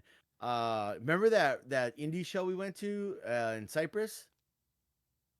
Oh, the one that was in the church parking lot? Was it the church parking lot? No. That was in Oh, no, the one in Cyprus. that was the one where I went to go do the interview with was it Lucio? That wasn't in Cyprus. That was in Buena Park or like fucking Fullerton. No, I think it was in Cyprus. No, dude, that was down the street from like Knott's. I remember. It was like a fucking bar. You talking about the bar that was? Yeah. Cyprus is down. It's like unincorporated, like with Buena Park or Stanton or something like that. It's off the like 5 Cyprus. freeway. I know that much. Yeah. They're doing another show again. I already got my ticket, but they're doing another show again. It's on I think March 15th. You just picked I the like most. I've been trying to get you to a pro wrestling show. You just pick and choose the ones you want to go to. Dude, no, because I saw it was the same company. It's like that 3W whatever it was. Let's go to Relentless Pro, bro. I know the guy. Dude, I'm down. Tell me when. I'll go. I got to figure out when their next show is. I don't know when their next show. All right, They and do then theirs let me- bi-monthly. Let me know when, and then I'll put the information in so I can give it to Robin, and then she'll give me the confirmation that I'm allowed to go. Okay. I will let you know. Before we sign off, we got one more song I want to get to, and then I want to talk about Scream because there's a lot to talk about with Scream. I think that's how we'll end the show with our little Scream tangent. But before we get to that, I'm going to play our last Cheap Trick song. Cheap Trick song. That's a tongue twister. It is. Yeah, say that 3 times really fast. You know what I mean? Oh, you smart ass. I'm probably the only on-screen personality that will just call you for your bullshit. It's because you can. Scott or someone will probably just laugh at it. I'm just like, no, you're a fucking smart ass. Shut the fuck up. Yeah. Stop being stupid, Rob. No. I want Stupid Rob. Stupid Rob is the best content. All right. When we come back, we're going to talk all things Scream related because there's a lot to talk about in the world of Scream. Cheap Trick, Surrender. Can't get wrong. You know, the first time, I want to tell you my Cheap Trick story real quick. The first time I ever listened to that song, specifically Surrender, was actually in Guitar Hero 2. Really? Yeah, I had Guitar Hero 2 for the PlayStation 2. And if you remember anything from Guitar Hero 2, I think like a handful of songs were actually they got the rights to, but most of the songs were covers. It wasn't until Guitar Hero 3 that we got the entire catalog, outside of like one or two songs that were all licensed songs that they can use. That is why Guitar Hero 3 Legends of Rock is probably the greatest Guitar Hero game ever made, next to Guitar Hero Metallica. That's just my opinion. Okay. I like the I feel like Guitar Hero did good for the world in introducing the youth to classic bands. Yeah. I will full out admit and go out and say I don't think I like a lot of the music that I like today if it wasn't for those gateway songs in Guitar Hero. Yeah. Like those gateway songs, like for like example, I think that's where I really started loving Iron Maiden because the first song I ever heard from Iron Maiden was The Number of the Beast. One by Metallica, that's what drew my love for Metallica. Slayer, that's where I first heard Slayer, Raining Blood. Like, I remember falling in love with that song, bro. Like there's that whole bottom section that's all just like the heavy metal parts that I remember. I would just every time we'd play, we'd scroll straight down to go to that section, Through the Fire and Flames. I'm trying to remember. Slipknot had a song on there. Before I Forget. Yeah. Yeah, that's the song that got me into like Slipknot. Slipknot, like, you know what I mean? I was like, dude, this band's dope, and I was like, all right, I gotta listen to them. You had that is also the game that got me into Rage Against the Machine because you did fight Tom Morello in there and you fought Slash in there. I think they had a really good cover of The Devil Went Down to Georgia. You fought the devil at the end. That was hilarious. Yeah, and then I think Guitar Hero Metallica was also amazing too because like it was, you were playing as Metallica and they actually came in and did the motion cap and all that stuff, and then they had other heavy metal songs of bands they listened to. So it was like you had a band called Metallica Jr., which is like supposed to be you, and you're playing all those cover songs opening from Metallica. So I was like, that's cool, but they don't make them like that anymore. Yeah, they don't.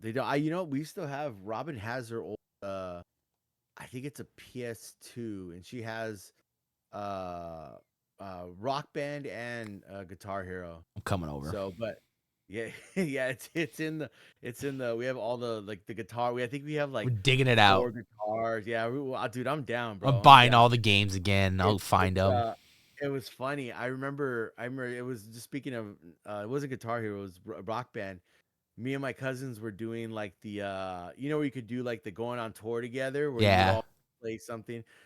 Anyways, so my cousin, it would make more sense that I was the drummer, but my cousin wanted to be the drummer, so I let him. So I'm like, all right, he could be the drummer. I think I played bass, and my other cousin played guitar, and then one of his buddies like sang. So, dude, we were doing this for hours, bro. I don't even know why. Like we were older, like we should have been out doing stuff, but we were at his house playing Rock Band. Anyways, so we played till the nighttime, and then like everyone knocked out and fell asleep. Well, I woke up and I was just like, man, like I'm gonna play the guitar. So I started playing the guitar, and I'm like looking at, you could buy like clothes. Yeah. You could buy, dude. So we had all this money accumulated because we were playing all day. So I went in there and I just started buying everything. So we didn't have any cash by the time like they woke up, and they were like, dude, what happened to our cash? And they like looked at my character and they were like, bro, like you spent all our cash on your stupid outfit. And I was like, yeah, pretty much. Dude, I remember when Rock Band came out, that game was revolutionary. I remember in my neighborhood, dude, the kid across the street, he bought it, dude. All the kids would go over, like me, my other buddy Chris, buddy Magnus, buddy fucking Darian. Darian was the one that had it. We'd go over. Magnus would be on the drums. Darian would be on the guitar. I'd be on the bass or guitar. we'd always make our buddy Chris be the one that sang because no one ever wanted to fucking sing. And he would always be the one that sang. And I remember there's this one song that I have on my playlist that I've rediscovered and found. And it's a song called Maps.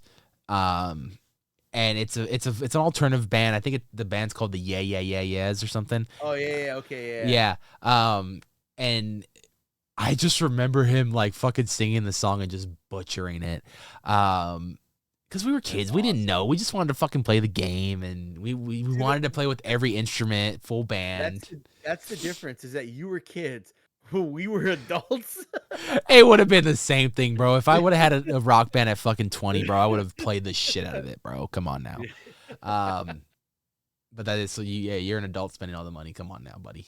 Yeah. Had it would have been kids, we would have fucking gotten a fight in the sleepover, bro. It would have been done. Yeah. Guitars would have been broken. God. Well, luckily I was larger. I mean, in size, not in height, than all my cousins and their friends. So no one was gonna tell me anything. And then the Beatles rock band came out, and that shit was amazing. Oh yeah, I love that one. Good times. Good times, Guitar Hero and rock band. Yeah. I wonder why it's so hard to make another one. Not enough interest anymore. I don't think anyone wants to play it anymore. It's just us, and if we have, we're all grown up. Yeah, we're all grown up. Well, it's more of like if we have time to play, we play now. Yeah, it's like a nostalgia thing. Like maybe one Saturday I'll just be like, I'm bored. Let me pull up. You know what? Dude, I bought a GameCube. I've been playing my GameCube lately. Dude, I think I'm gonna pull out. I might hook it up because I'm looking at I have a monitor in the other room, but it's actually a TV. I might hook it up to this TV and just like bring it in here and play it. Dude, every now and then when you want to hear some music, dude, that's where I got into Tenacious D, Guitar Hero 3, the metal, bro. It was great, bro. Do that. I'm gonna come over. We're gonna do that. We're gonna do that. It's gonna do that. It's gonna happen. I've been playing GameCube lately. I've been Simpsons Hit and Run. I've been playing that a lot lately. Yeah, I haven't played GameCube in forever. Dude, I got you, bro. I'm gonna bring it over. We're gonna have a whole retro game night, bro. It's gonna be great. Dude, just hook fucking PS2 over there, GameCube over there. Let's go, bro. Like, what are you guys in the 1990s? Fucking 2002, fucking Spider-Man on in the TV in the background. Yeah, dude. Yes. Oh man, take me back. Get some fucking snacks and shit. Oh, it'd be great. Dude, since the last time we were on the air, a lot of news has came out in Screaming. We've been talking about it all episode. Now it's finally time we talk about it. For those who don't remember, and because I dropped the ball, I haven't gotten an opportunity to put that episode on YouTube yet. We had Aaron on as a guest on the Last Night's Horror radio episode, which will be on. It should hopefully be on YouTube now. But we had Aaron on. We talked all things horror. We talked Alien. But one thing that came up in topic of conversation was Scream as a franchise. I strongly worded that I think the franchise is dead, and the only person that I think could save it was Matthew Lillard. I know Rob had an argument based on why some of the sequels were good and not as good. Same thing with Aaron. And then we kind of ranked what we thought were the best movies out of our opinions and stuff. But there was a lot of things that we got into within that conversation that wasn't just debating back and forth, but we were also going into the lore of killers and how they can incorporate or bring back people. And one of the things, of course, I said was the only thing that could save Scream 7 at this point is Matthew Lillard. We wake up the next day. Yeah. Right after we went off the air, and lo and behold, Matthew Lillard is returning as Stu in Scream 7. Also returning is, I believe he was he the director in Scream 3? Well, spoiler alert. Spoiler alert. If you haven't watched Scream 3. Yeah, he was the director. He was, I forgot his name in the movie. He was directing one of the Stab movies. But he also, dun dun dun, turned out to be Billy was a half brother of Sidney. one Sidney Prescott. So we got the half brother returning. That's gonna be a story of its own. That's a whole nother mess over there of its own. Yeah. That movie's just not good, period. But we don't talk about it. And then now we got the one I think that I think the most people are excited for, and most people are curious of how they're gonna pull it off, which is Stu, aka Matthew Lillard, obviously coming back. I think this has been teased since his appearance in Five Nights at Freddy's, especially at the end when he goes, "I always come back," and lo and behold, he's made the argument that Stu is still alive and that you can smash the TV on him right now and he'd still be alive. Newsflash, Matthew Lillard, the TVs weighed a lot more back then. You put a flat screen on someone now, yeah, it's gonna hurt, but it's not gonna kill somebody. Let's just be honest. It's just gonna hurt really bad. But I think it's gonna be interesting to see how they bring back Lillard. They did have there was for years, and people have talked about it, called it out. He had that very brief cameo in Scream 2 as just kind of a background character. It was just an Easter egg because he happened to be filming I think he was filming the next Scooby-Doo, or he was filming another movie that was on the same set as Scream, so he just kind of jumped in like a party scene real quick, and you see him in the background. That theory now can come into play with Scream 7 to kind of make his comeback a little bit make more sense. I'd like to see him a little deformed in the face now because of the television incident. Maybe we don't know what his face looks like afterwards because it was covered the last we saw of him. And I believe she shot her half brother, so I don't know. I mean, there's ways around it if you want to get around that, right? Didn't she shoot him? You know what? I want to say she stabbed him because she did shoot him, but he was wearing like bulletproof vest, like a Kevlar, right? Yeah, the bulletproof vest. So I think she did end up ending up stabbing him. I could be wrong, but his name was in the movie. His name Roman Bridger. The actor's name is Scott Foley. So Roman is back. Stu is back. Wouldn't doubt if we got fucking what's his name too? The Billy. Is that his name? Billy. Well, yeah. You're talking about Skeet Ulrich. Right? He's probably gonna be in it again. I mean, the only one that's not going to be in is Dewey. The fuck? Yeah. R.I.P. They done my boy dirty, bro. I'm saying that was a big fuck up. Courtney, it should have been Courtney. Should have been Courtney. Not cool at all. Should have been Courtney. But yeah, man, I'm excited for this news. I know you are not. Here's the thing. Here's the thing. What's that? There was like. Here's the thing. Here's the thing. So watching Scream 3 when it came out, not the biggest fan. I was just like, this is horrible. This is not a great movie. And to this day, I don't feel the same. I know you differ. I think you don't like the movie. No. I don't think it's as bad as I remember it. There are some qualities about it that I like, kind of just looking at it. I kind of like the story with it, and as far as the the movie inside the movie, that them making the movie about what's going on, and the half brother element was a surprise at the time, where you're like, oh man, and you see how it kind of ties in. So just back then, yeah, I was just kind of like, oh man, this is kind of stupid, but watching it more and throughout the years, it kind of grown on me. I think it's probably more the bottom of the Scream franchise for me. It actually put it at the bottom, but it's not as bad as it's pretty bad if you're putting it on the bottom. It's not. It's not, because that's like saying I'm not gonna go John Wick's amazing. Okay, listen. Here's the thing about John Wick is they just increasingly keep getting better as the franchise rolls on. Yeah, but you know what? I still say the first one's the best one. I as much as I love the dogs in the third one, the first one is just like, I love the second one. Yeah, the second one is. I mean, the second one, in my opinion, because that's what kicked off him being excommunicado. Oh yeah. Like that final scene where he just shoots him in the Continental, and he's just like, I don't give a fuck anymore. And I'm just like, I think we've all been at that point. You know what I mean? Like, like it's a very relatable scene. I'm not saying we've all killed somebody. I'm just saying like we've all been down that road of like just not giving a fuck no more. Yeah. And for him in that scene, it was just like he realized like this dude is using these rules to his advantage, and he even says like, I could be here and try all this food, and I don't have to leave for. And he just went, fuck it, bam. Yeah, he's like, you really? He's like, after this whole day.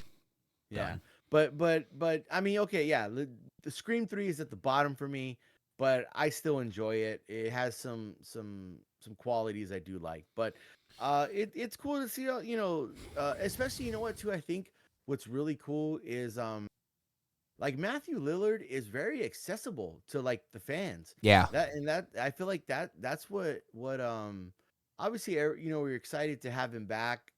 However they're gonna bring him back.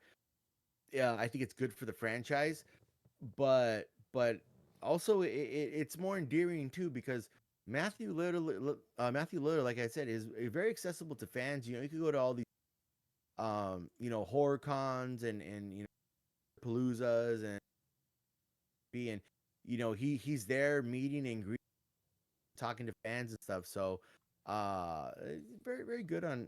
I'm glad he's back. I did enjoy his character in the first Scream. I thought, Yeah. even like as the movie gets older, he's so much more of a standout. Just his character and hey, how his stupidity, and at the same time, he's just like his silliness, and he knocks it out of the park. When you So first watched that movie, the first Scream, I know you saw it. I know you saw it in theaters. I did. Here's the thing: I didn't see it in theaters. I didn't because I think I was like, I had to be like maybe 13 or I was around. I think it came out in like 2000. I mean, not 2000. Came out 90, 90, 95 or 96. Yeah, something around there. Somewhere around there. So I had to be like 11 or 12. This is what happened. So my uncle D, I used to spend the night. I would help him do his yard. And I would help him do his yard work. And he was like, "Oh, like let's go see a movie." So I was like, "All right, cool." And and I was just, I really want to see Scream 2. Scream 2 is in theaters. Oh, I was like, I really want to see Scream 2. And he's like, "All right, cool." Like, so he's like, "Oh, I really like the first one, so let's go see it." So we go see Scream 2. And then he's like, "Oh, it's talking about Scream 1." I was like, "Well, I've never seen Scream 1." So we drove over to Blockbuster, picked up Scream 1, and went back to his house, watched Scream 1, and I was ladies just and gentlemen, like, this is "What?" me picturing driving to Blockbuster, picking Yeah. up that movie, picking up Yeah. the snacks, Oh, yeah. then Yeah, getting the popcorn, the chocolate raisins. on the good night, if you were feeling a little extra spoiled, maybe stop by and pick up a pizza. Yeah. Yeah, for sure. like it. For Oh, sure. you took me down a memory lane right Yeah, now. there we go. Yeah, no, my uncle always, that was like a thing. Like I would always go over his house and help him with either yard work or whatever. And it was more, I think it was more for me than it was for him. Like, he could have done it himself, but he's like, "Oh, I'll give you like $10 to come, do my hedges or whatever." And then we'd go, he ended up spending a whole bunch more money going out to eat with me and taking me stuff. So really, It all paid off. but got to hang out with my uncle. So, but yeah, no, he took me to Scream 2, and then we went to Blockbuster, picked up the first Scream, and watched it, and that's when I Fell in love with Nev Campbell. truly fell in love with Nev Campbell. Yes. That was it. That was it. That was when Cupid was just like, Especially when she's picking her nose, you're like, "What am I doing?" yeah, what am I doing? What am I doing? Oh man. But out of the two of us sitting in this right now, there's only one that's Yeah. I know. You got to seen meet her. I didn't meet her, but I've We got got to to see see her with her. my bare eyes. You know what? The next time I get the opportunity, You to should do meet it. her, You got to do it at least once in your life. I will do it. I will. do it. How about this, buddy? I will wait there and meet her with you. I'm good with that. I'm good with that. That way you don't go in alone. Yeah, that way you could be there and be like, "Hey, look at." You could set the ground like, "Hey, look." I'll be the wingman. I'll be like, "Listen, You could be like, "He's already married, but he wants to meet you, so don't fall in love with him." I'm like, know he's listen, like I know he's a charm. I know he's gonna riz the hell out of you, and I know you're gonna want to fall in love with him after. And I know you're gonna want to propose to him, not him propose to you.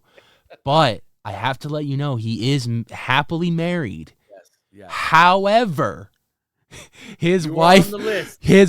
did say that you are the hall pass. So if you are staying in a hotel in the area, we could set up a date. And I'm just kidding, Robin. I'm totally kidding. I would never.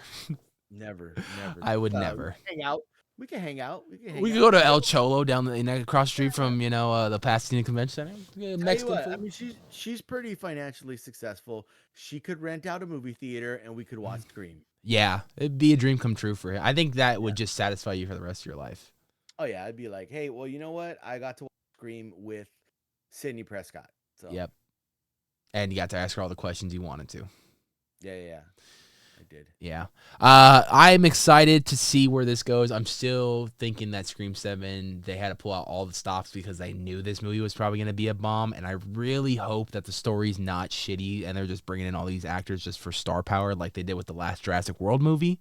Because the story for that last Jurassic World movie was terrible. And they brought in all the original cast. They're like, we're going to do original cast with new cast. And I'm like, that's great. Only if the story was better, it'd be a lot better. But, you know, it is what it is. So we shall see what Scream, man. There's only time will tell. And it looks like they got a stacked cast involved with it. Nev is back. Courtney's back. Matt is back. Roman is back. Yeah. And there's probably going to be more people coming back. I know the Randy's niece and nephew are going to be back. Love them. Oh, yeah, for sure. They're great. Really... We're not going to get no Jenna Ortega, though, or no. Who knows? Who knows? Who knows? We never know what could happen. Aren't they filming it right now? I don't think. You know what? Anything's possible. We'll Anything is possible. We'll see. Reshoots. Look what happened with reshoots with Captain America. Didn't end so great, did it? Yeah. I still haven't seen it yet, but I've heard a lot of mixed reviews. I've heard people say that they've actually liked it. I've heard people say it's not the best. Like, your review was like the majority of reviews I've been. It's not great, but it's not good. It's enjoyable to watch, but it's not. Don't go in thinking. And I got really low expectations for this movie anyway, so I'm not expecting much. You should be okay then. I'm more excited for Thunderbolts, to be honest with you. So am I. That's gonna be good. Thunderbolts. Hold on, Thunderbolts with the little ass scripts next to it. I'm really excited for Fantastic Four. That's going to be fucking amazing. And Daredevil too. Obviously, Daredevil premieres in a couple of weeks. So yeah. Hey, let's do Real Talk. Let's record Real Talk on Monday. I'm down. Monday night. All right. Real Talk. But with that being said, that's going to do it today for today's episode of Nights of Horror Radio. Hope you guys enjoyed. We had a lot of great discussion here today, and we didn't even get to the horror news that I had planned, but there was just so much to talk about with the regular haunt news and other stuff that it was just a great 2-hour show. So thank you guys so much if you stuck around this long, and be sure to tune in here every so often we go live on here on Twitch on the Nights of Horror. So be sure to follow us so you know when we go live here on Twitch. You can catch Nights of Horror Radio here on Twitch. You catch the Frightful Film Club watching movies along with me here on Twitch, and just casual gaming here on Twitch.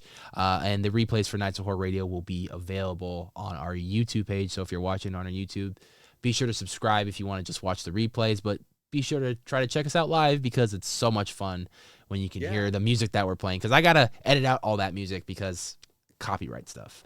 Dang copyright. So you don't get to hear Cheap Trick if you're watching this on YouTube. But if you watch it on Twitch, you got to hear Cheap Trick. So yeah. Thank you guys so much. Appreciate you. Rob, always appreciate you. And stay spooky. Yeah. Ooh.